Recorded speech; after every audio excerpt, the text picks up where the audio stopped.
All right, good. Hey, welcome everyone to this session on ETL 2.0, data engineering for developers. Today we're going to talk to you about some technologies, some concepts, some architectures related to improving your ETL pipelines, making them faster, making them more reliable. Hopefully what we present today will be immediately adaptable into what you're currently doing. Just to maybe get a feel for who's in the room today, how many of us are data engineers by trade? Are we like we're developing like SQL transformations and developing like the actual scripts and the pipelines? Are we like okay, great? Who's doing like the monitoring and auditing of the ETL pipelines? Okay. What about data scientists?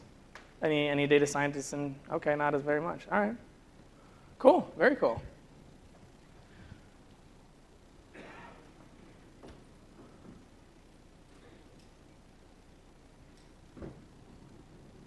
All right, so here's our agenda for the day. My name is Mark. My name is Mark. I am a solutions architect for Databricks. Joining me today is Banu Prakash. He works on Azure Data Factory, and Casey Kars, who works with Azure SQL Data Warehouse. So first I'm going to introduce us to Databricks. Admittedly, we'll probably, for everyone in this room, the first few slides will probably feel like level 100 slides. But I promise you I'm working into level 400 slides, and we're going to do it methodically, so that way when we get there, the concepts and the things we talk about all make sense. So hang with me. I'm going to talk a little bit about Apache Spark and how it helps with developing your ETL and data pipelines. And then I'll be handing it off to the other presenters. We're going to do our best to stop a little respectfully with enough time to ask questions towards the end. I suppose if you have a huge objection, just raise your hand in the middle. Otherwise, feel free to save your questions to the end. All right, so why is ETL so hard? We could all probably name like 1,000 reasons, but I put together a list of some common issues. We have things like various source formats are different. Maybe sometimes you're building jobs from JSON or some semi-structured data, or you're building it from different types of structured databases.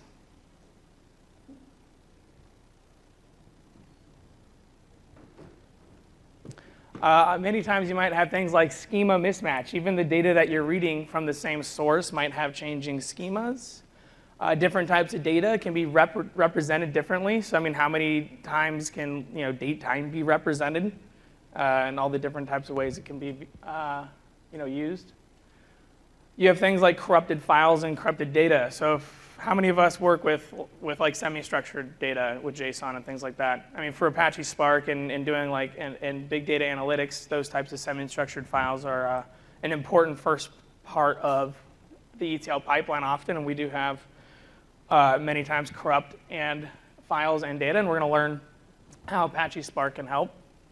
You'll have scalability issues, right? So maybe sometimes the amount of resources allocated for the pipeline needs to be minimal, and other times it spikes. Do you have the ability to scale out your resources elastically to handle that? What about things like schema evolution? How do you handle things like schema evolution on streaming data? Are you partnered with a technology that can do that? And then those are just really, building the actual pipeline. But then how about putting the pipeline together? Do you have the ability to monitor and audit the pipeline and kick off workflows? What about integrating many different services? I am a solutions architect for Databricks, but I understand my technology works in conjunction with many other technologies. How do we coordinate all of these together? And then the most important one, are you partnered with technologies that allow you to evolve as fast as the business? So here are just some components that help you build a robust ETL system. I put them up here just so you can think about maybe the technologies you are partnered with today. Do you have the ability to do these things? So from a data management perspective, can you work with big data? Can you work with fast data? Do you have reliable, consistent views of the data no matter who is querying it? From a platform management perspective, do you have failover recovery? What happens with do you have automatic upgrade ability? Do you have elasticity in the resources? And then from an infrastructure management point of view, what's the level of complexity that it takes to manage the infrastructure? Are you getting it managed as a service, or are you having to spend a lot of time managing that infrastructure yourself? And could that time maybe be used in other places more wisely to continue building either more robust ETL pipelines or partnering with the data scientists to get the projects they're working with into production instead of just spending time maintaining the infrastructure? So those are just some few concepts I wanted to introduce in the beginning and get our juices flowing about what the important aspects of partnering with technologies for the ETL pipeline. How many of us in here have heard of Azure Databricks? All right. How many of us are familiar with Spark? Yeah, okay, cool. All right, well, okay, very cool. So what is Azure Databricks? It's an optimized Apache Spark platform built on Azure. It's where you can instantly set up workspaces. You can work collaboratively in notebooks. You can do all elements of your data and analytic pipeline, from the transformations, the ETL work, if you wanted to do your data scientist, machine learning, work with streaming data. You get to take advantage of the security and infrastructure of Microsoft, and it natively integrates with all of the services you are already familiar with. It integrates with Azure SQL Data Warehouse, with Azure Data Factory, with Azure Blob Storage, Azure Data Lake Storage, and Cosmos DB. And you could even output results to things like Power BI. So it's powerful in the application in itself, but it's even made more powerful with the things that it integrates with. You might also hear Azure Databricks called the Unified Analytics Platform. Has anyone heard of Unified Analytics? It's sort of like a new category being created right now. Yeah, this is what I expected. Okay. All right, so when we think of a Unified Analytics Platform, we break it up into 3 pillars. And these pillars are what makes you successful in building your data and analytic capabilities. The first one is a unified experience across all the teams. So for ETL work, do you have the ability to work with the data scientists and their developers who are building up the applications quickly to move them into production? Do you have the ability to quickly integrate and interact with the business's team? Are you removing all of the obstacles to those lines of communication? The other component is unified analytic workflows. Is this a platform where you can perform all elements of your data and analytic pipeline? Can you access all different types of data? Can you do all the different types of transformations? All the advanced analytic techniques that you might want to use? Can you use all languages? With Apache Spark that you're familiar with, you can use R, you can use Python, you can use SQL and Scala to design your data and analytic workflows. And then we have the unified infrastructure. So it's a fully managed, fully automated infrastructure where you get to take advantage of things like fault isolation, resource scaling, and then automatic upgrades. What is Azure Databricks as a platform itself, and why is it more powerful, or what makes it different than just Apache open source Apache Spark? Well, in order to successfully get all of these folks on the left side, who are your data scientists, for those of us in the room today are the data engineers in the line of business, to work collaboratively together to build applications that support all of these use cases that we're working here today to try to advance our businesses, we've developed some specific components in the platform to help make that easier. So the first one is the collaborative workspace. You have a notebook-based environment where you can work together and you can schedule jobs in the Databricks workflows. You can have production jobs and automated workflows. One-click schedulers for your training of your machine learning models. The Databricks runtime takes advantage of years of optimizations and stabilizations that we've learned from in the field. So this means that you don't have to worry about folks submitting commands to the Databricks clusters that on a normal open source Apache cluster, it might have crashed it because it asked to, like, maybe return too much data to the driver node, right? We built in lots of stabilizations and optimizations around that.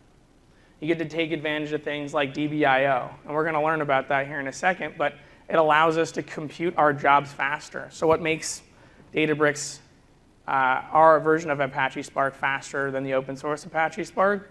It's things like the Databricks runtime and what we're going to learn about DBIO. We have our Databricks serverless component, so it's a fully managed, automated infrastructure service where you'll take advantage of things like fault isolation, like I said earlier, and it's an auto-tuning platform. And then, since we're built on Azure, you get to take advantage of the Microsoft security infrastructure. All right, so I want to get into the components of Azure Databricks that allows us to build ETL pipelines faster, and in the end, really it allows us to lower the total cost of ownership of these ETL pipelines, which is not only is it important that we get them done fast and reliable, but in the process, we're lowering the total cost of ownership. So the first one is that you get to take advantage of automatic recovery. So if a cluster node fails, they'll automatically replace with new ones. If the whole cluster becomes unresponsive for some reason, then the cluster will be automatically recovered. And we have automatic upgrades. And this happens at a frequency of about every 2 weeks. We have efficient resource management. So we have auto compute, which is, will guarantee that we are maximizing the utilization of all the nodes in the cluster. So that way, for the nodes that you do want to turn on, you're actually using them, and you don't have to monitor why maybe certain nodes aren't receiving tasks from the head cluster or the head driver.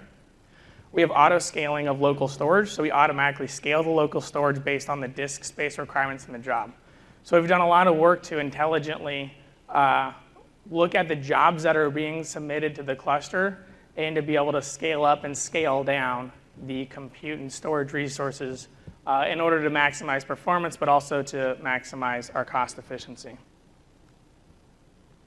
So not only is it important that we're utilizing the resources intelligently, but we also want to improve the performance and have faster execution time of the jobs that we are submitting.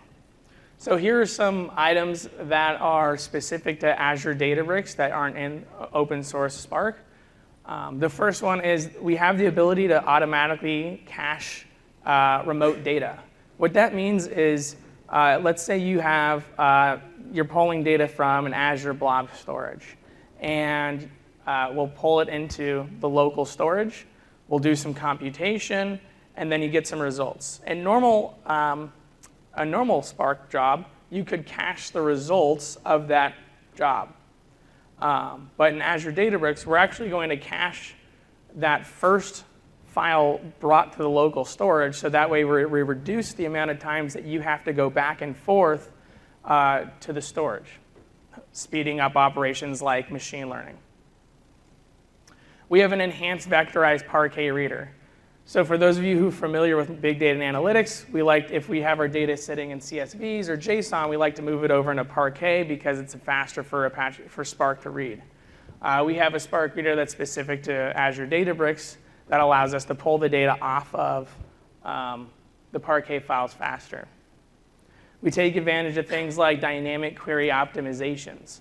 So if you wanted to write in PySpark or RSpark or Spark SQL, what happens is the code will get submitted to the driver node, and we take a look at how the code is written, and we have dynamic query optimizations that decides how it's fastest to be computed across the clusters. And so we have our own specific optimizations to speed that up. We can take advantage of things like coarse-grained indexing. What this does is for the data that lives on Parquet files, we know we index them in such a way that we can actually read them off. We can actually find the data on the files faster by collecting column-level statistics. So for instance, maybe we had a query that asked for give me all folks by the name of Mark in the city of Seattle. Well, we can go and find that column and find M's, and we'll know where to, that we wanted to go and search that column before just scanning all of the files. We have optimized connectors. So for instance, we have an optimized connector for transferring large volumes of data from SQL Data Warehouse. We have optimized connectors for Azure Blob Storage and Azure Data Lake. We even have something cool called file compaction. How many of us in here are working with streaming data right now? And when you're working with the streaming data, you're probably creating thousands of files a day. In order to send a query to thousands of files, that means you're going to have to open up 1,000 files to collect the data on a query. That can be an expensive job. So we put in place things like file compaction that allows us to take the data that we know is represented in the view for that table, compact it into one file or a few files, depending on the size of the cluster that you're using. So that way you minimize the amount of files that you're collecting. So for all of these, for these and there's a lot more capabilities, we speed up the execution of the jobs. More than just making jobs faster, we also try to make developing and maintaining the data pipelines easier. So you get to take advantage of things like ACID transaction. So if you're doing like multi-hop pipelines and you have a raw table, and then maybe off of that table you have a transform table, then you have an aggregated table, and then you have a machine learning table. All of these tables can be updated with ACID compliance. We allow for things like single row updates. And what's important about a single row update is that it's much nicer to update a single row than it is to have to rerun an entire job to fix a field. We have things like data validation. For instance, if you have a pipeline running and a job fails halfway through and maybe half of the data got loaded into the folder and half of the data didn't, we have intelligent log files which tells Spark which data is valid to be read off of. So this way you have consistent reads of the data no matter if there was a failure in the pipeline or not. So that way the analytics that are being generated off of this is always using the most pristine data. We do things like automatic file management. We kind of talked about that's sort of like the file compaction, but we'll also vacuum up the files too. So instead of having thousands of files sitting in a folder that are no longer useful, after maybe a certain amount of like a time window, we'll vacuum up those files so that way we can clean up the resources. We do things like bad data quarantine. So for data that might not fit a schema or data that might fail, instead of failing the pipeline, we'll just quarantine the data so that it can be looked at a later date. And then I think that connector. And then we have optimized connectors. That probably belongs on the other slide. Any questions about these, about any of these like specific optimizations that we've put into Azure Databricks? So hopefully this is giving you some confidence that this product is designed to help make your pipelines more performant and the management of these pipelines easier. But that's just the platform that's built around Apache Spark. So I wanted to talk a little bit Apache Spark and why it's called the Unified Analytics Engine. You're able to perform multiple different types of use cases and tasks with Apache Spark. So you get your Spark SQL and Spark data frames for doing things like transformations. You can work with streaming data with Spark Streaming. You have MLlib for doing your machine learning tasks, but you could also use your TensorFlow or your scikit-learn if you wanted to. And then you have graph computing capabilities. But for all of those use cases that are technical use cases that build to the business level use cases, you also have all these different languages. So for those of us in the room today who might be good at using SQL because we're data engineers or Scala, and then maybe the data scientists use R or Python, right? We can work interchangeably in the same platform without having to port content from one platform to the other just to help them out. So being able to work with multiple languages in the same platform helps to speed up our ability to create our end output. And then, of course, you get to work with multiple data sources. So you can work with data in blob storage. You can work with IoT hubs. You can work with SQL Data Warehouse, semi-structured data, or even things like images. So this is what a ETL query framework, or like a little framework of what an ETL query might look like. So in this case, we would be pointed at a JSON path, and we'd read in the data. We'd perform, filter and aggregation, some transformation, and then you could write it out in Parquet. So this would be a typical query where you're pulling some raw data, you're cleaning it up a little bit, and then you're writing in Parquet. For Spark, and especially Azure Databricks, the Parquet file is kind of the recommended file type to be to work with. But this one's a little bit more complicated, but still you can do all of this in the same few, in like, what we have 10 lines here. In this case, we're connecting to two different tables. We have a CSV table, and we're connecting to a JDBC path. It's like a PostgreSQL table. We are joining the two tables together on, it looks like name, and we're doing an outer join. We can apply a filter to the ID column. And then again, we can write out the table.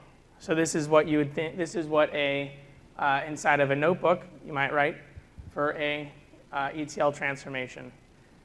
When we get towards the end of the session, when we have our Azure Databricks demo, we're going to go into a much more detailed or a much more broken out ETL notebook pipeline.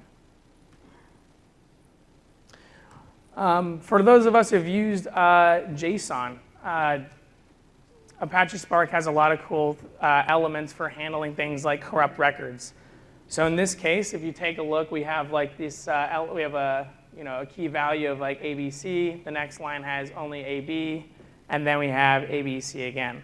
So you can put in some different modes in order to handle these data types. So in this case, if we put in the permissive, that AB falls into a now corrupt record column. But if you wanted to, you could do things like drop malformed. And in this case, it would see that this the second row didn't match the schema it was looking for, and then it just dropped the second column. That way, if you're picking up things like, again, a CSV or a JSON data, and the example that we have today, we're going to be looking at a dump of web data. This will allow you to continue on with your pipeline and not have it fail. But you could, if you wanted to, put it into a fail fast mode, and that way it can throw an error if you're expecting the data to be pristine underneath it. And then for handling things like schema mismatch.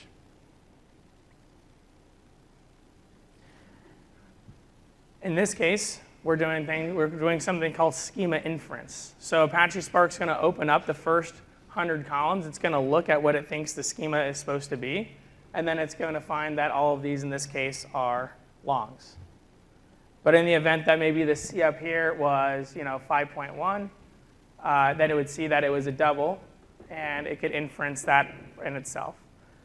This is, in order for Spark to do this schema inference, it has to open up the files. So it's a little bit slower than if you were, or it could be potentially a lot a bit slower than if you were to explicitly define the schema as a user itself.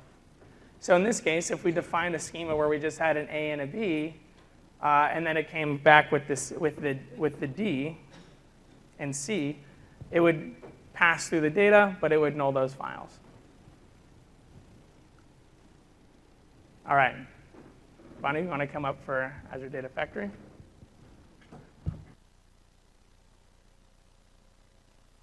My name is Bhanu Prakash, and I'm a program manager in the Azure Data Group. So in the next 15-20 minutes, I would give a demo of how to use an end-to-end pipeline with Azure Data Factory and what are the capabilities that you can use to create an easy pipeline. So if you look at the big picture, like a general ETL pipeline starts with data ingestion. So you have your data in your custom apps, business apps, IoT sensors, and different places. So you want to ingest that data, and then you want to store it, blob storage, and then do some transformation through Azure Databricks, and then finally put the transformed data to things like SQL Data Warehouse for analytics and visualization. So how many of you have all the data on cloud? OK. Not surprising. So where Azure Data Factory helps is it is a hybrid data ingestion. It helps with hybrid data ingestion at scale, which is one of its key value props. And with Azure Data Factory, it is basically a fully managed service that not just helps with data ingestion, but it helps with orchestration of the whole end-to-end pipeline that we just went through in the last slide. It also helps with monitoring your pipeline, so you don't have to manually trigger all the tasks, but rather give the tasks to Azure Data Factory, which will monitor your pipeline. And you can set alerts and triggers to see if anything goes wrong with your pipeline. It will send you an alert so that the admin of the ETL pipeline can take action if something goes wrong or something is not working. It has more than 60+ connectors, which means it can connect with different data sources, whether it's in Azure or your on-premises data sources or other cloud. It also helps with the fact that given it is an on-premises, you can have your own integration runtime, which is responsible for the actual data movement. So before going into a lot of details, let's go through a quick demo and then see to end what the experience looks like. So this is my Azure portal. I go ahead and click on the data factory that I created, an instance of it, and go ahead and click on author and monitor. So it will single sign me on using my Azure Active Directory authentication to my ETL pipeline workspace. Now I go ahead to this monitor, to this author page, where I can go ahead and create an end-to-end pipeline. So this is a very basic demo where what I'm doing is I will first go ahead and create a linked service. What this linked service, which I talked about, it has 60+ connectors, which is growing. You see that there are all the different data sources, whether it's Azure File Storage, Azure SQL Database, or Couchbase, and so on. So in this case, I am doing a basic transformation. So I go ahead and create a linked service. And as part of the linked service, what I am to do is I just give it a name and then select the region where I'm going to connect to the Databricks cluster.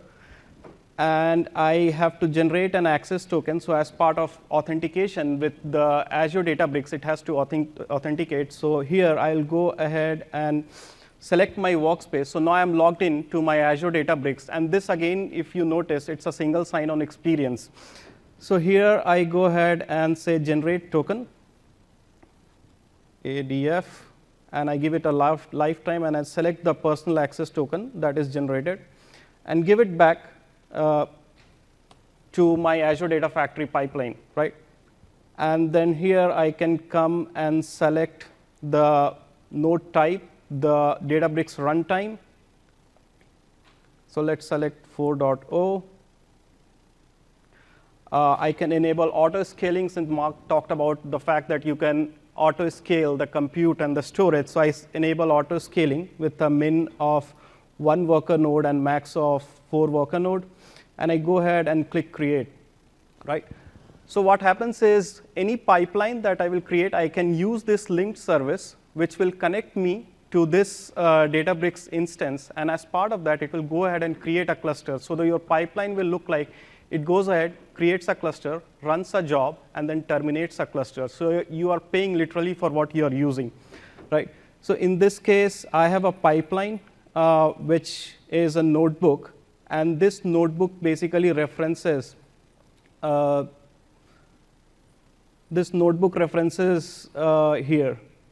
which is doing a basic transformation.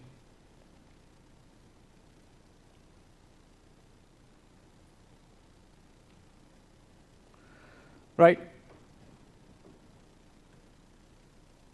Okay.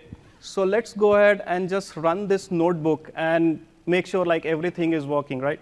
So I'll go ahead and run this notebook just to make sure my transformations that I have captured as part of the Databricks job is running fine. So it ran through 16 commands. And now I go back to my workspace, to my Databricks Data Factory workspace, and just do a trigger. So I'll go ahead and do a trigger now. And you can actually go ahead and define parameters. So there could be different ways. Like one, you can specify a fixed parameter that you know that it is going to go and select a particular record or a file.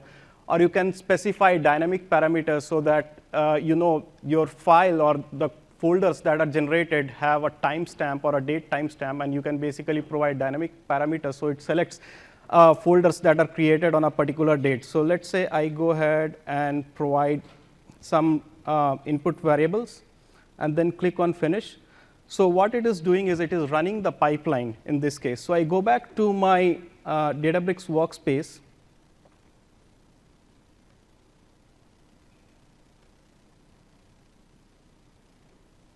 And what you see here is that it has started creating a job-based cluster.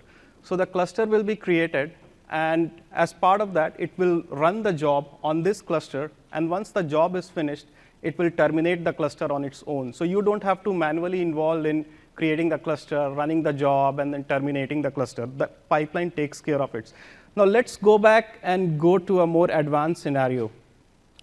In this case, what I'm checking is I have an on-premises data source. So this is my on-premises data source where I have some raw file. And this raw file is basically a CSV file. So let me go ahead and open this.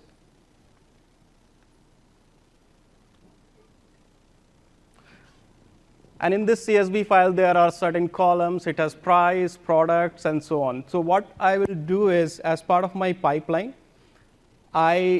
before you even start to do the copy activity, you want to make sure all your input files are copied or available for you to start the job. So in this case, I am checking using this lookup flag to make sure I have some success flag or my last file is copied for me to start the data ingestion. And then, as part of that, once that file is available, then I will do copy to a blob storage. So as part of that, if you see here the source that I have is an on-premises data source. And then the sink that I have is my Azure storage, which is the blob storage. So similar to the way we noticed how we created a link service for Databricks, the same way you would go ahead and create a Azure blob storage link service, and you can select a storage account where the data would be ingested. Once the data is ingested, then I call my transformation pipeline activity using Databricks. So here I give an instance of a Databricks cluster on which you can give an existing cluster, or you can give that, hey, create a new cluster, run this job, and then terminate it, as we saw in the previous example. Once the transformation is done, then you basically do the process data and put it in a store so that your data scientists or data analysts are looking only at the process data. And once the pipeline succeeds, then you send a success email to you as an admin that, hey, everything worked fine, and then you can basically schedule it. So let's go ahead and do a trigger, just do a debug of this to make sure my pipeline, before I go ahead and schedule it, my pipeline is running fine. So I go ahead and provide some values here. So as I was talking about the fact that you can give input variables as part of the parameters, so I go ahead and give some date format. So let's say 2022 will be my input folder, and then 2022 will be my output folder, and then I give the product file, which is where the transformation would happen on this input data. And this is the path of the notebook that exists on my Databricks workspace. And the email should go to me as an admin, and this should be the success message. So I go ahead and click on finish. So right now, I'm just doing a debugging to make sure it is actually creating the activities and running. And I can track the activity where stage at it is. So it is right now in progress, and right now it is just doing a lookup to see if the source file, if the flag is there on my on-premises network. And once it finishes this, let's say if it fails, it will email me that, hey, the activity was not completed because of this, and it's a failure here. So you see a green box here, and it indicates that it has succeeded this stage. Now it is executing. the copy activity. So let's go back to my storage account. So right now, I am in Storage Explorer, where I'm checking whether the file has been copied or not. So let's go ahead and refresh. And so we see this folder 2022 that we provided as an input, and let's see if the file has been copied or not. And we see that in my storage account, in the container, the file has been copied. So let's go back to my data factory, and I see that in the progress space, this turns to be green, which means now it is actually in progress of the transformation. So right now, it's doing the transformation for the notebook we actually went and saw. So let's go back to our workspace. And see, so it is executing on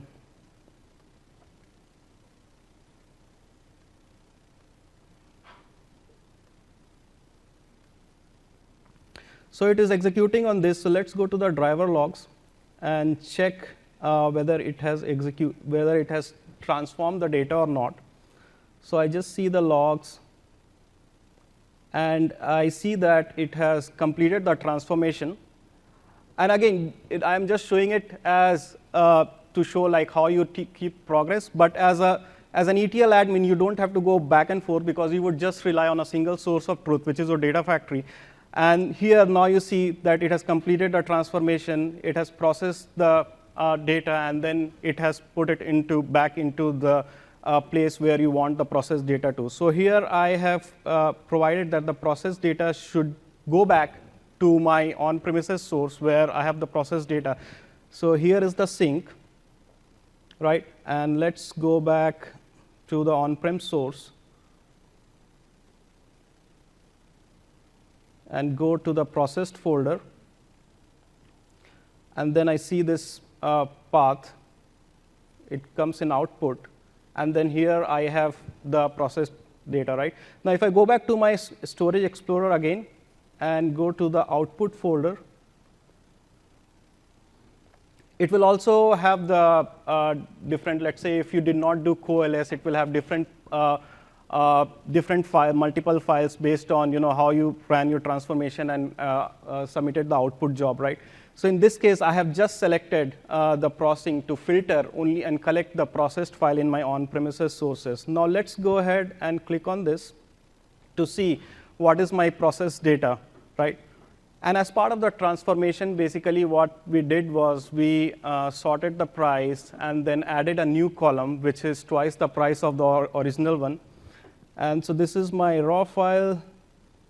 And since it's on-premises network, so it's taking some time. So here you see this is the transform file, and it has this new column, which is double price, and it has done the transformation on the original file. Now let's go back. So first thing we notice, like you are able to debug, you are able to pass the parameters, you are able to connect to different sources. And then once you have created the pipeline, you can come back here and you can track the progress of how many pipelines have been executed. What is the progress of it? Can I go ahead and set an alert, which we did as part of this? Now, if I go and open my email, I would have received an email that your pipeline has been successfully completed. So while it's opening, you can set an alert through the fact that it has integration with Azure monitors, where you can go ahead and visualize the data in terms of how many pipelines ran successfully. And then you can set alerts on top of if X number of pipeline fails or if X number of activities fail, send me an alert. So let's go back to my Outlook. And what you will see here, I should have got an email, and it says, yes, successful pipeline, right, at 10:52 a.m. Now, this is not a manual email, but basically it's an automated email, which the sender was Abhishek, who is the admin of the ETL pipeline, and I got the automated email. Now, I go back to my data factory workspace, and basically we talked about the fact that you can set alerts, and you can also check the metrics in terms of the failure ETL pipelines, the failure activities, all within a single pane of glass. You can receive text alerts, calls, and so on. This was just an example of how easy it is to create an end-to-end ETL pipeline using Azure Data Factory. And with that, I will hand it over to Casey to talk about the SQL Data Warehouse.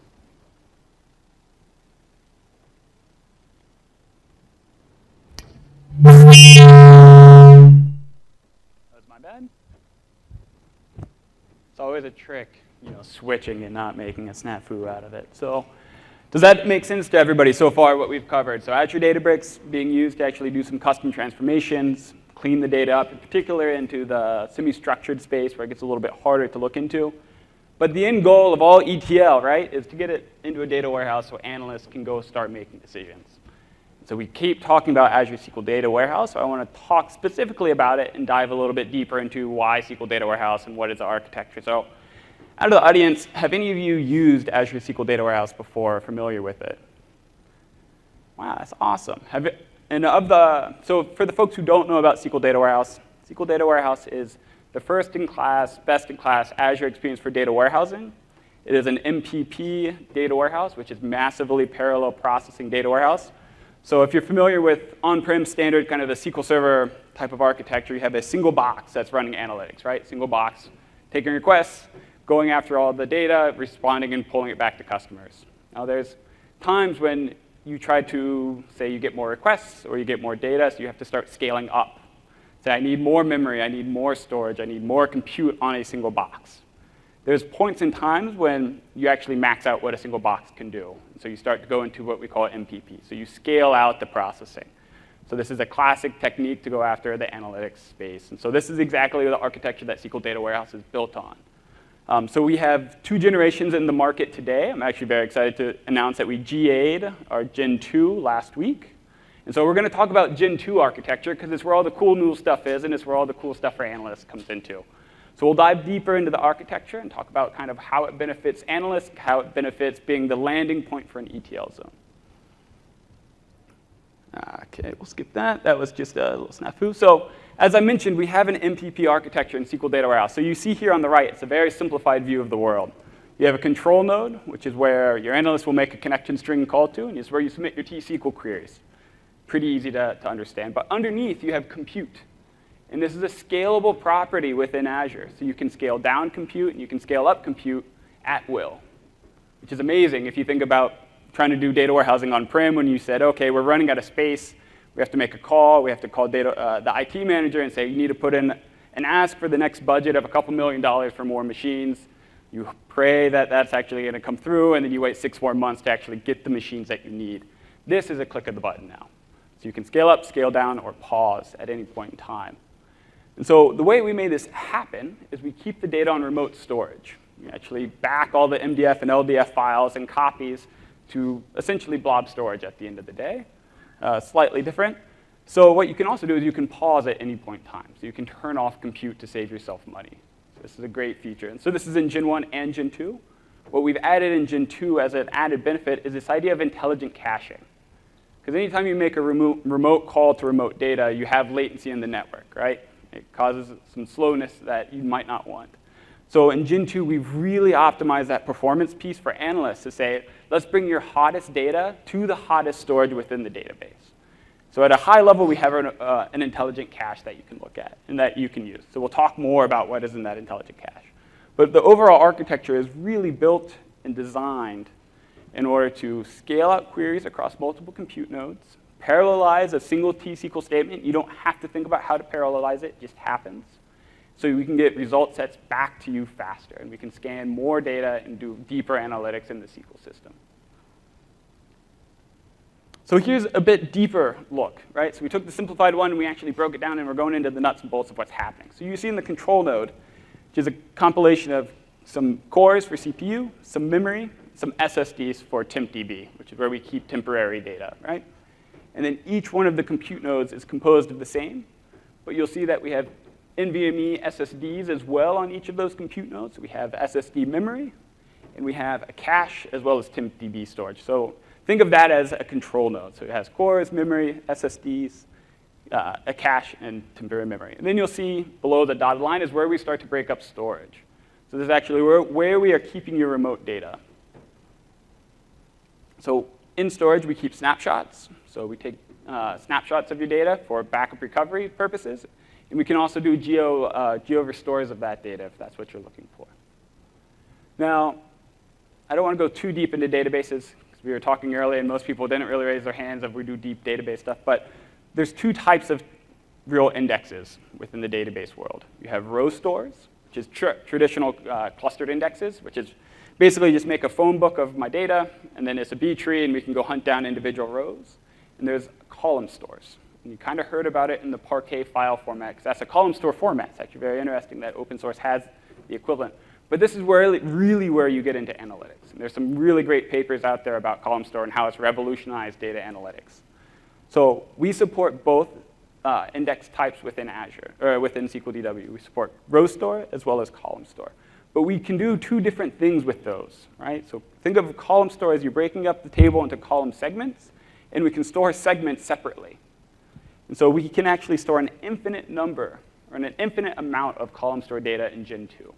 Because we can break up column store segments and store them separately. We can span them across. And then row store, we store with in the row format, so it does actually need to be in a cohesive order, because that's part of the drawbacks of row store. But it allows very quick lookups for very specific point-in-time records. And so what happens when we talked about that cache, is what we're actually doing is we're enabling. When you query a column store segment, we pull that data from remote storage and we keep it in the cache. And we keep it up to date in the cache, so that you never have to go back to remote storage for that data again.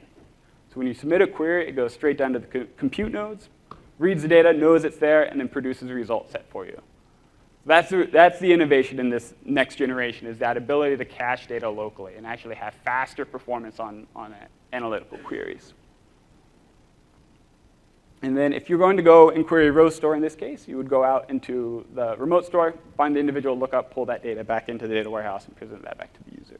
So we highly suggest, as you could imagine, column store is your best friend with SQL Data Warehouse, because it offers better compression and it offers the ability to go into a local cache of the data. So we've just talked about the disk cache for right now. But we also have in-memory caches. So we actually have tiered storage that happens automatically for you within SQL Data Warehouse. And this is per node numbers, right? So we were talking about it's an MPP system, so as you scale up, you get additional nodes and additional capacity for your memory. So we have super hot data, which is about 400 plus gigs per node, with 70 nanosecond response times, or NS.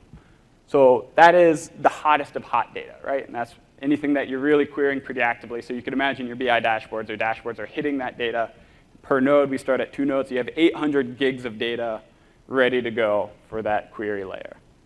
Underneath that, we have 1.5 terabytes of cache per node. And then we can hold infinite remote storage data. And this is CCI segments. So you don't have to worry with Gen 2 SQL DW what's going to happen tomorrow, what's going to happen next year. I'm worried about the future. We've handled that for you, and we've built in caching so that your analysts don't have to feel the complexity that's happening behind the scenes. So data warehousing as an MPP concept, so this is just the same thing turned sideways.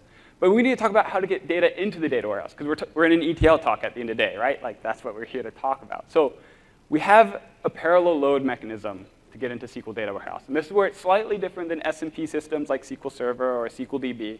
Because we have MPP architecture, we can take advantage of different routes of getting data in. Smarter routes, faster routes. So we have a feature called Polybase. I'm not sure if you guys are familiar with it, but it lives within a component on the compute node. So there's a DMS. It's called the Data Movement Service. It moves data back and forth. And within that, we have another component called the HDFS bridge. Within that, so it's like a nested dolls here. Within that, there's Polybase. As from you guys' point of view, it's just a T-SQL interface. I just wanted to give you a little bit of inside scoop on what's happening architecturally. So Polybase lives on each of the compute nodes. And you can say within T-SQL, go fetch or go read this set of files on blob storage or Azure Data Lake Store and read them into SQL Data Warehouse. And so what happens when you make that statement is each one of the bridges spins up multiple threads and reads the data in parallel. So there's 8 threads per node. Each of those threads goes out and reads files independently. And again, that scales as you scale out. So you need faster load speeds. You scale out SQL DW. Need slower load speeds. If you want that, you scale down. So what this allows us to do is load data so much faster than anything like BCP or a single-threaded process, or if you try to do SSIS or something like that from SSIS to SQL Server, it's a single thread across unless you parallelize that flow. This is parallel by default. When Mark was talking earlier about scalability of the process, this is exactly how it's achieved. And we can, throughout the talk, we've parallelized every piece that we can to make ETL faster and more performant for you as a customer.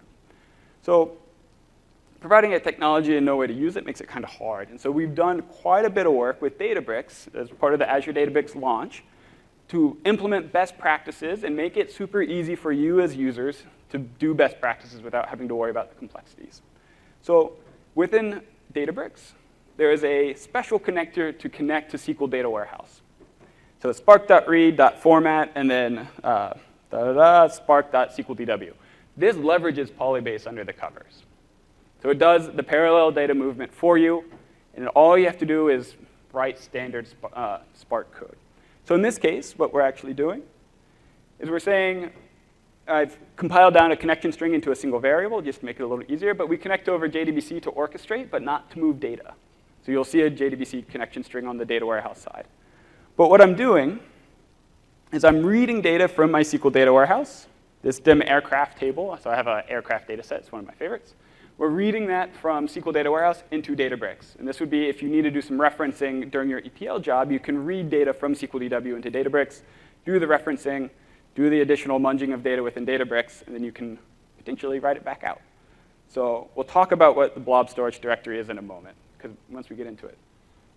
So the nice part about the connector is it does data type conversions for you. So I don't know how many of you have tried to convert from one data source to another data source, and you start fighting how they're interpreting what a string is and what an int is and what a numeric is. The connector does that for you. So it actually takes the SQL table definition on the right, converts it into Spark data types, into a data frame, and you can immediately use that capability. So it kind of up-levels what you have to worry about on a day-to-day basis for you. But that's the read case, which is kind of strange for ETL, but it does come up where people want to read in dimensional data or reference data from SQL DW where your golden data set is. But the right gets, we also do some smart stuff, so we'll go a little bit further. So if you've ever been the analyst who's pounding the data warehouse, I'm sure you've gotten the angry email from the DBA saying, please cease and desist, stop writing select stars from my data warehouse. I'm going to ban you, basically. I've gotten it internally at Microsoft, so I know it happens. So we did a lot of smart stuff to make it as small of an impact as possible. So the top part is just auto-generated objects. You guys don't have to worry about it. But there's some steps that you have to go through with Polybase that we do for you on your behalf. And we make it pretty easy for the DBA to go audit and track what those are. The next piece that we do pretty intelligently is we do column projections for you. So you're not moving the entire data set across. If you only need one column, we'll project the one column in a SQL statement to SQL Data Warehouse. And then we move that single column back to Databricks. We also do limit pushdowns. So Databricks does a great job about not overrunning your browser. If you do a select star, it doesn't actually do a select star. It does a select 1,000, right? Because you don't need all that data to just come back to your browser and take it over. So we'd actually propagate those limit projections down into SQL Server or SQL DW. And then finally, to make your DBAs happy and everybody auditing what's happening, we tag the query so that they can understand at the end of the day how much traffic am I getting from the Databricks cluster. And then they can individually track that information. So that's on the case would be you're reading data from, you're writing in Databricks, you're reading data from SQL DW into Databricks. But the whole ETL part is about exporting. So we've gone through all that transformation. We've flattened the JSON. How do we get that data into SQL DW so that we can do the final part of getting it into our DIMFACT table? And again, this is super easy from a Databricks point of view. You use the same connector with the format. Oops. But all you would do is specify the table that you're going to write to. You specify the mode. So on the very bottom, you see in this case, it's overwrite. So I'm going to overwrite this table. So you can imagine it being a staging table. And you'll see the pre-actions and post-actions from ETL point of view. What I'm trying to do here is I'm trying to say I want to log when I start the load, and I want to log when I end the load. So I can keep track of this within the database. over time, saying how much data am I moving, how long is it going, are there any performance regressions, do I need to keep track of this? So this can all be done within the same statement, and they make it super easy for you guys to actually develop this, because this is a single line item in a notebook, which is pretty remarkable.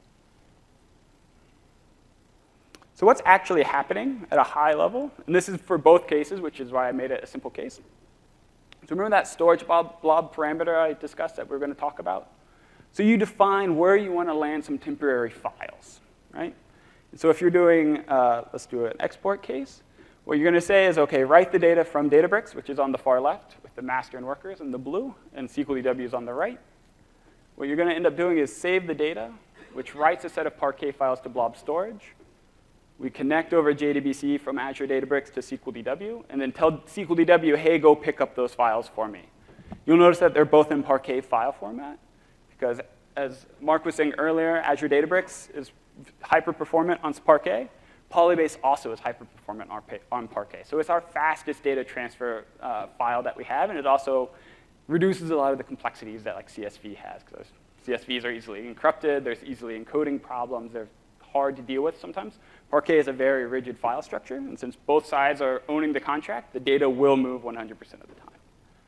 So that's how it works under the covers. I just wanted to give you guys a little bit deeper dive into how, and also why SQL DW, why do we keep talking about this thing, and then not actually showing you how it works under the covers. So with that, I actually want to dive into the demo and hand it over to Mark, and we can see how this actually works all together in Spark and in Databricks.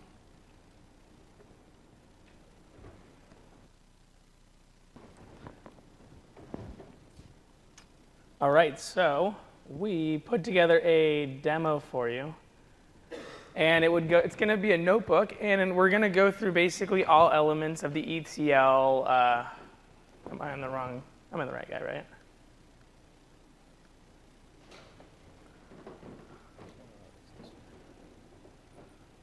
right? OK.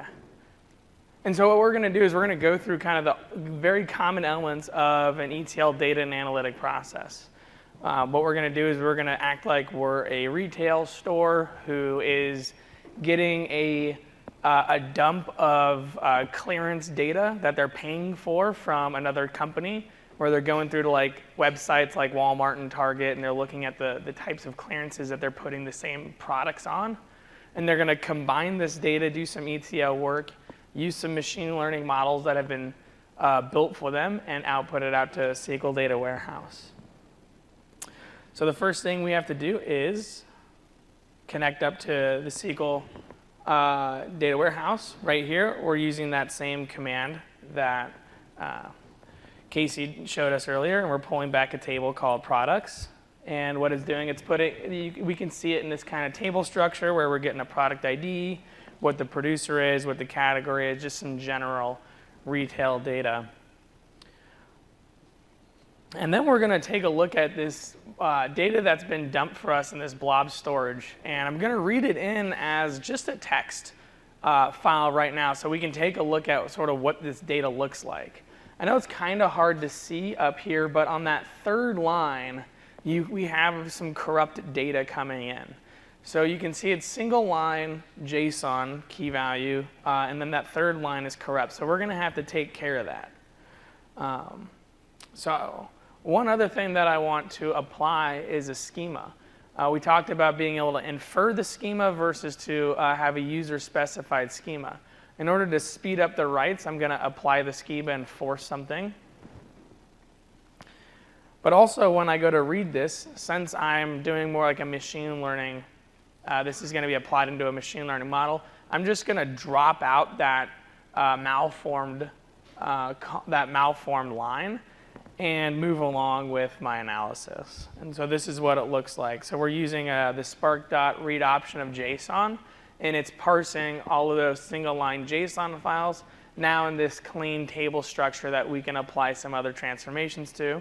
And that third line, you can see that we've successfully dropped out that column. I'm going to register this data frame as a table. That way I can apply some SQL transformations to it. You can work with data in two ways. In Spark, you can either work in it as a data frame, And you have to use data frame logic in R, Python, or Scala. Or you can register it as a table. You can use SQL, and you can register them back and forth, even in the same notebook. It's kind of hard to see. I don't know if I know how the zoom is, but the size of the data that we're working with is 26 million lines of this JSON data. And it pulls it back, and I think it pulled it back in 12 seconds on the first call. It's all right for getting into the memory in 12 seconds.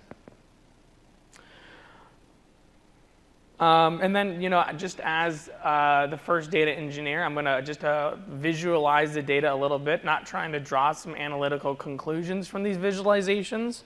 But I do want to just make sure the distribution of the data looks at like it should. That way I know I'm pulling in the data correctly. So this is using a bar chart just to see the distribution of the different producers that I pulled in. That looks accurate.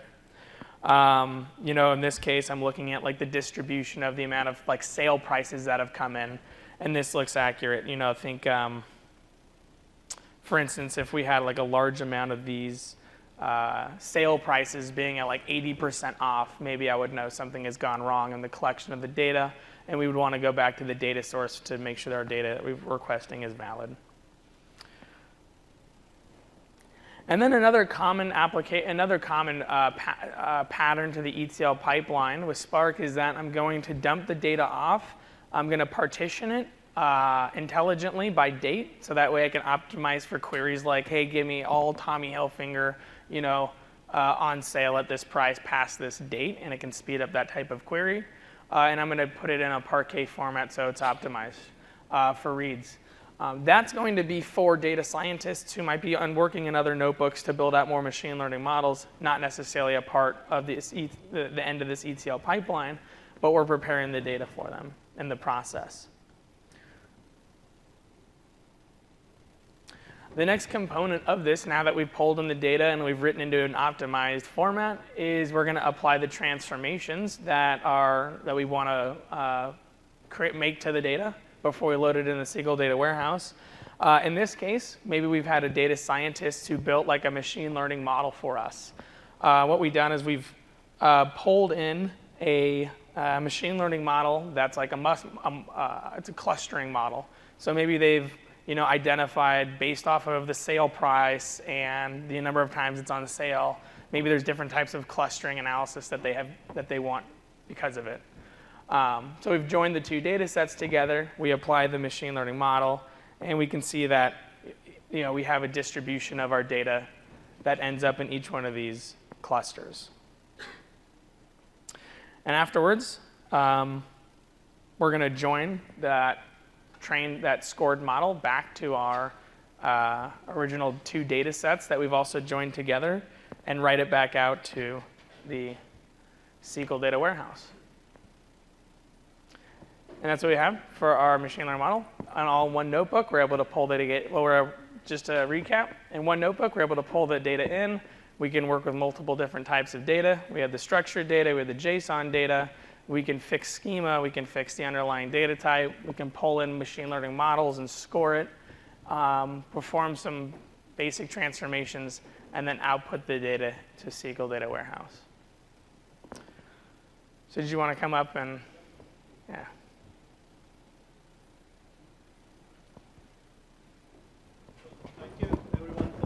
We have 10 more minutes left, so if you have any questions, we are here to answer.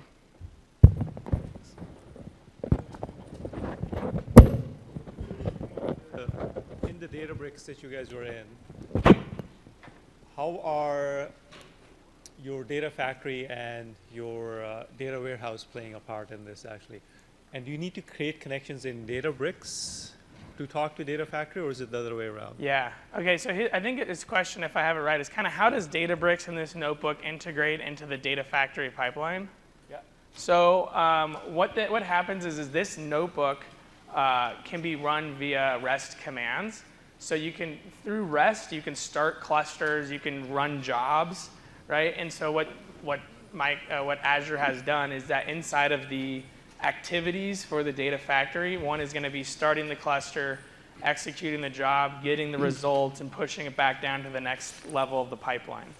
In this case, all we would have to do is run this notebook from the Azure Data Factory, and we would be able to take data from the blob storage, from the SQL Data Warehouse, do our transformations, and then push it back to SQL Data Warehouse.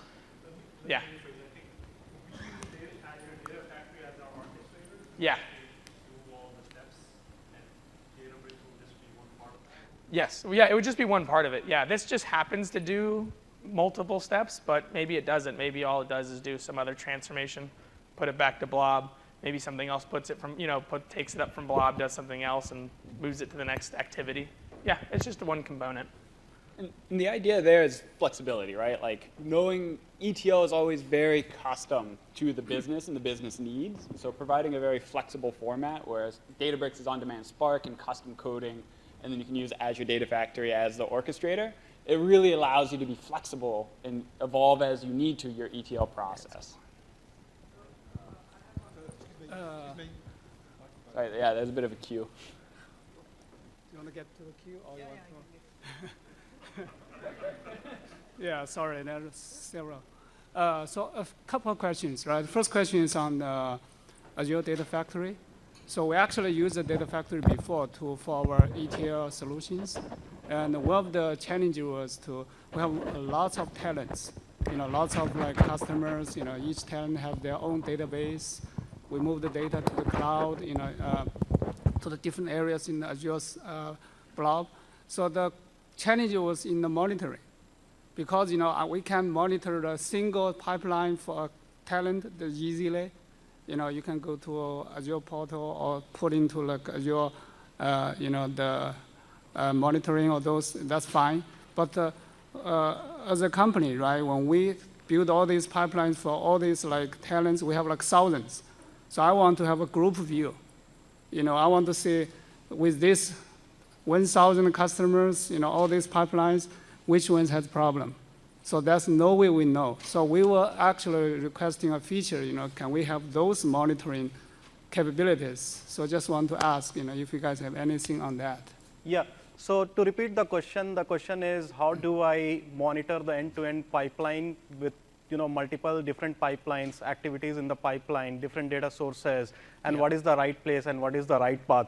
So as we talked in the demos, so the right place to monitor your pipeline is, you see when you log into the Azure Data Factory, you see this monitor tab, and on the monitor tab, you will see all your pipelines.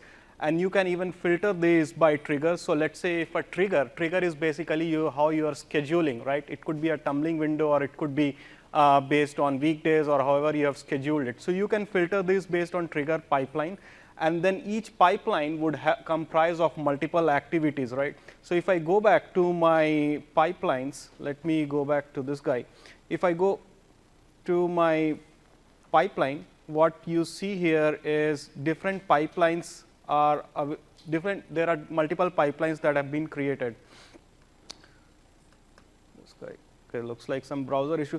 But basically, in the Azure Data Factory, yeah. So these are my pipelines that are there, and I have organized this into based on your different activities, where there is some file copy to blob, or some transformation, or an end-to-end orchestration, right? And all of these monitoring, you can just do it directly from Azure Data Factory, and which is the tool to go. But there are cases where you are just using Azure monitors or log analytics, where apart from these end-to-end orchestration, let's say you just want to monitor your Databricks clusters or something else.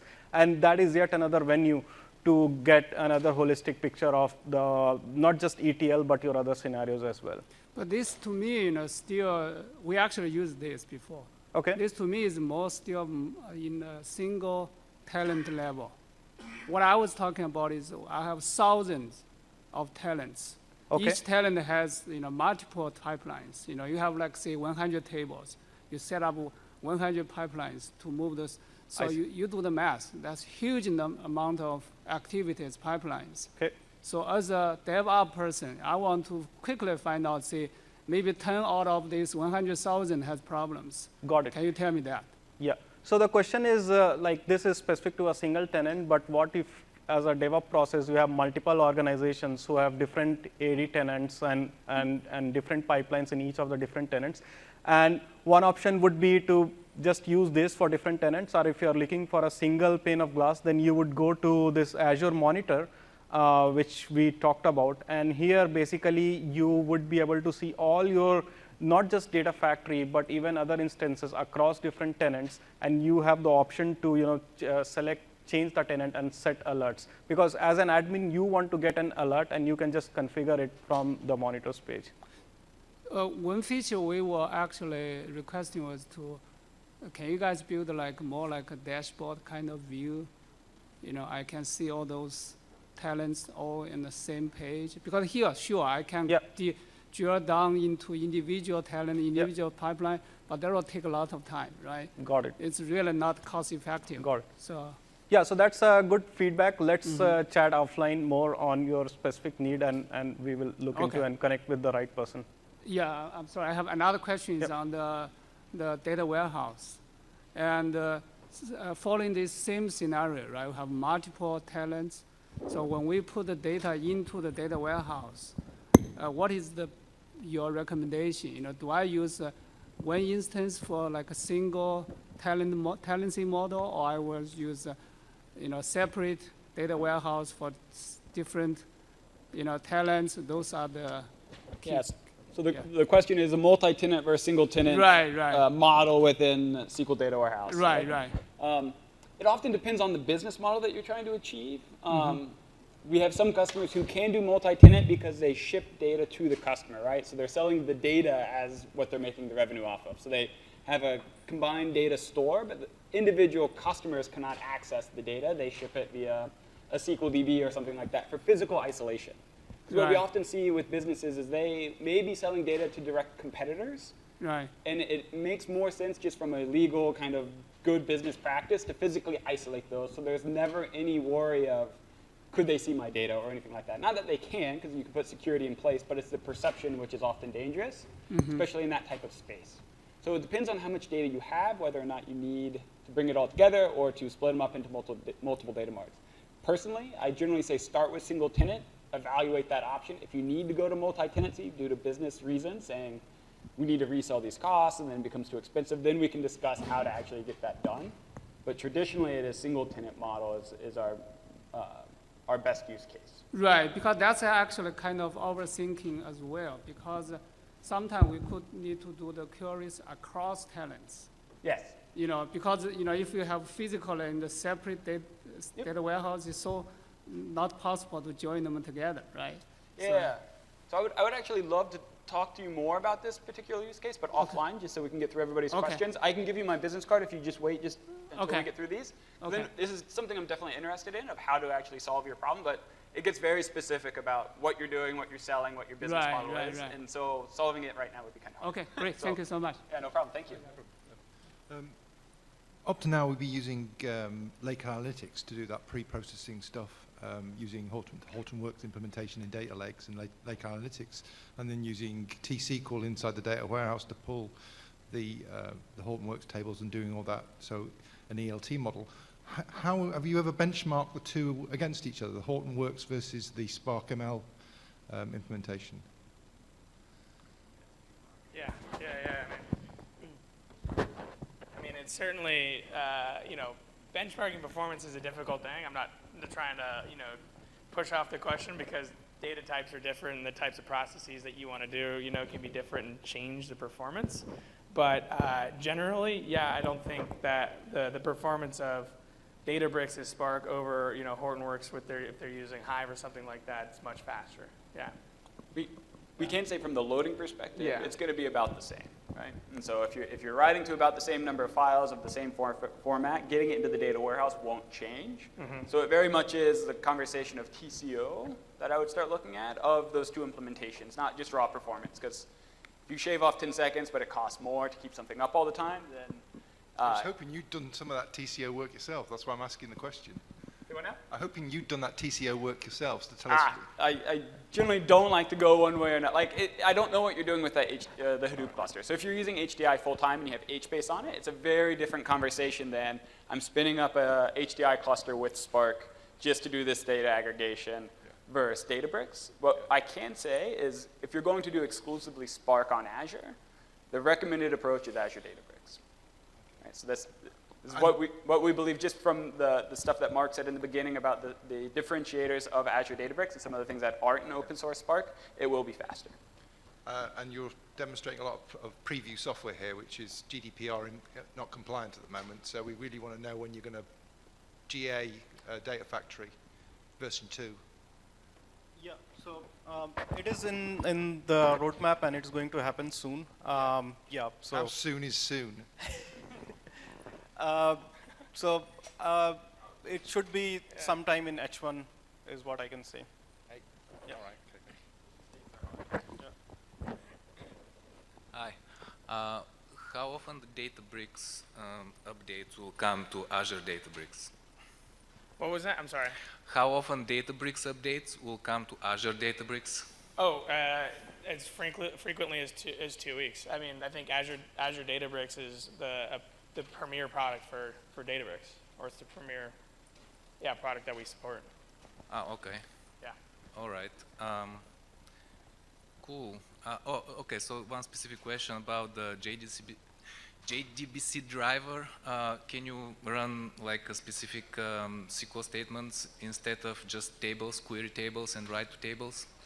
If you wanted to like formulate a query inside of the poll from like SQL Data Warehouse. Like for example, I want to run a store procedure, or in a Actually, regular SQL, JDBC SQL, You can. So calling a stored procedure is one thing, but running a full select star and hoping that you can get all the data back across the wire via JDBC is another thing. So if you're orchestrating things, JDBC is fine because it's sending a single connection over and then waiting for that to complete. I would not use it for data transfer. Use the Databricks connector, which is why we built it, for data transfer because it is the optimized route on both sides of how to move data. And then all the complexity is actually handled for you, so you don't feel that much of an impact, but it is the fastest way to move the data. Okay, sorry, if it's not a data warehouse, I mean, if you just want to do like a regular SQL, Azure, for example. Yeah, right? So you can construct a SQL string, and you can say, go execute string, right? Over to JDBC. JDBC? Yeah. Yes. Yep. Okay. Yeah, so that's a common way for people to actually go interact with databases, and the Databricks documentation is really great on this. So they give you a couple. I couldn't find it there. You couldn't find it. Yeah, I just saw like when you write data, overwrite a table, or read data, but with a table, but not really. For example, if I want to run truncate table, you know how to do it. Yeah, that might be something to talk to me offline about. And all right. We can take that. I've definitely done it, so it works. Yeah. At least on my machine, right? That's Thank you. Works on your machine. Yeah, so in link service, right, instead of personal token, can we use service principal? Like, because person can leave organization. Yeah, so it is in our roadmap that what we will allow is the authentication. So right now the authentication is happening through the REST APIs, which is dependent on using personal access tokens. But in our roadmap, what we will enable is authentication using Azure Active Directory for the REST APIs of Databricks as well. And once that happens, then you can use a service principal or a user identity for authentication between Azure Data Factory and Azure Databricks. Okay. So the second question I have is for HDI cluster, we have lot of freedom to secure the cluster in NSG, routing table, VNet, but how about Databricks like Azure? Because I don't see anything, like we don't have any control over the cluster, right? Like. Yeah.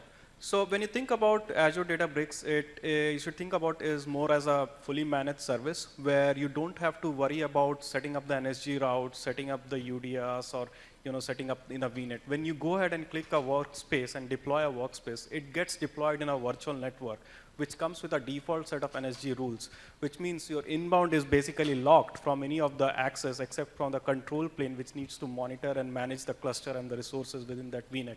So since it is a fully managed service, of course, you don't get control today to manage the network NSG rules, but the fact that it protects from any inside attack, given the fact that it has inbuilt NSG rules, your deployment of the workspace is protected within that boundary. Okay. So we take away the worry from you to configure and rather configure it as part of the service deployment. Okay. Okay. Thanks. Yep. Hi. My question is for Casey on SQL Data Warehouse. Today we offload all reporting activities from our OLTP servers onto a dedicated SQL enterprise server, which acts in the capacity of a warehouse. There is no cubes or anything of that sort, but just simple plain data sitting in a database, right? So, and we do that by constantly replicating through transactional replication from our SQL transact OLTP servers onto the warehouse servers, right? So sidestepping the data bricks, right, and all the transformations that comes fanciful with this. Can we just use SQL replication, to pump data to a SQL Azure warehouse? Yeah, so the question is, can we just use like traditional SQL replication to move from operational stores into SQL Data Warehouse? Yes. Not today. We Okay. see much better performance with batch-based, so we traditionally see like an hourly offload of data Okay. and then loading it. And so we can dive into the specific reasons why, but SQL Data Warehouse is much better at batch operations, in particular batch loads. Okay. So things like replication or transaction replication or singleton inserts, which really are the bane to large MPP systems. Okay. So you usually put too much overhead on the machine, and you actually don't get the analysis that you want. Okay. So we do see most people go into hourly diffs or every 15-minute diffs. So like a micro batching type of strategy. Okay. And then move those from on-prem to blob, and then you do a kickoff with ADF or something like that. Okay. So it's much more of a micro batch strategy today Okay. than a transaction replication across multiple. Okay. The second part of my question is, so all the reporting activities happens through SQL reporting services today Okay. to a SQL warehouse.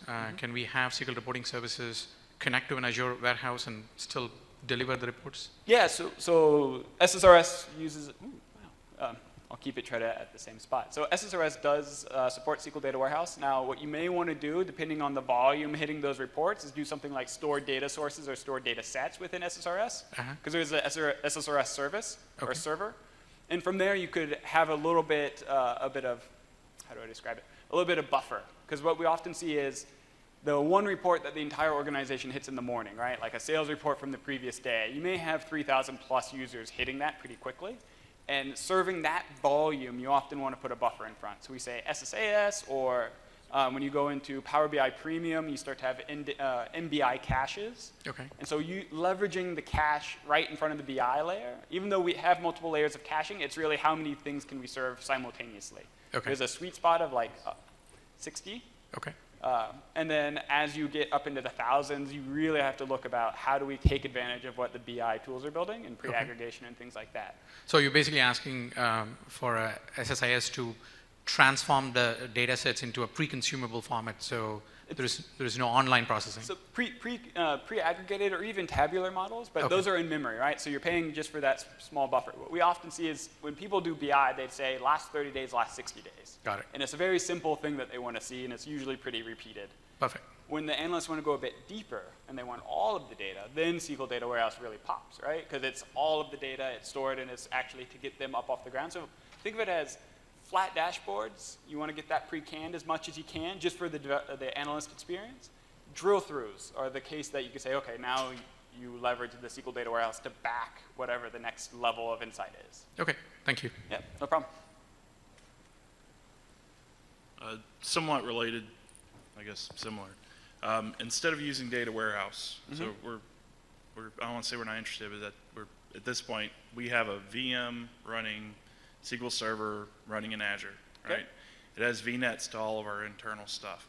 If we wanted to use Data Factory and Databricks to do kind of the ETL for all the files and dump the data into that VM SQL Server instance, you mentioned that it spins up its own VNet. Can you tie those things together, or do you have to use the data warehouse is really the question?